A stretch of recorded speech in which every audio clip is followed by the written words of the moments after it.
Réactualisation, la garde à vue de Grégory Boudou a été levée en début de soirée, confirme le Midi Libre. Le frère de Laetitia a été interrogé toute la journée à l'hôtel de police de Montpellier. Le procureur de Béziers a annoncé qu'il communiquerait sur les suites judiciaires de cette affaire jeudi 5 avril. Ce mercredi 4 avril 2018, Grégory Boudou, 41 ans, le frère de Laetitia Hallyday, a été placé en garde à vue. Ce sont nos confrères du Midi Libre qui ont appris cette information de sources judiciaires. Le petit frère de la veuve de Johnny Hallyday est visé dans le cadre d'une enquête financière portant sur la gestion de la MSIA, la fameuse discothèque créée par leur père André Boudou au Cap d'Agde, dans l'Hérault. D'après nos informations, les policiers sont venus à 6 h du matin au domicile de Grégory Boudou et sa compagne Marie-Line et ils ont procédé à une perquisition avant d'amener le jeune homme en garde à vue. Ce lieu emblématique de la nuit n'est pas à ses premiers ennuis judiciaires. Il y a eu ce redressement fiscal de 65 000 € en 2016.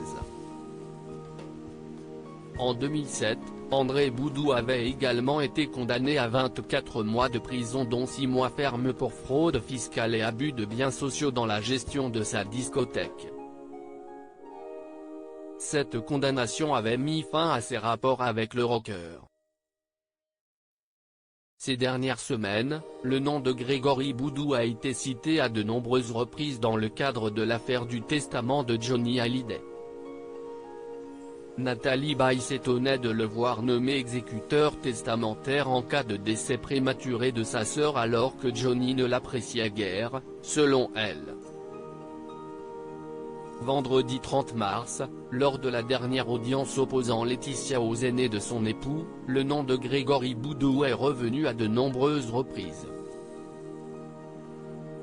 Les avocats de David Hallyday et Laura Smet se sont étonnés qu'il ait été très vite remplacé, ces derniers jours et sans explication, à la tête des deux trusts réunissant les avoirs de Johnny. À l'issue de cette audience difficile, Laetitia Hallyday étant sans cesse nommée Laetitia Boudou par le camp adverse comme pour nier ses 22 ans de vie commune avec la star, qui a duré environ 5 heures, le tribunal de grande instance de Nanterre a annoncé qu'il rendrait sa décision le 13 avril, à 15 h. Rappelons que les aînés réclament un droit de regard sur le dernier album de leur père et le gel de ses avoirs pour pouvoir contester son testament américain.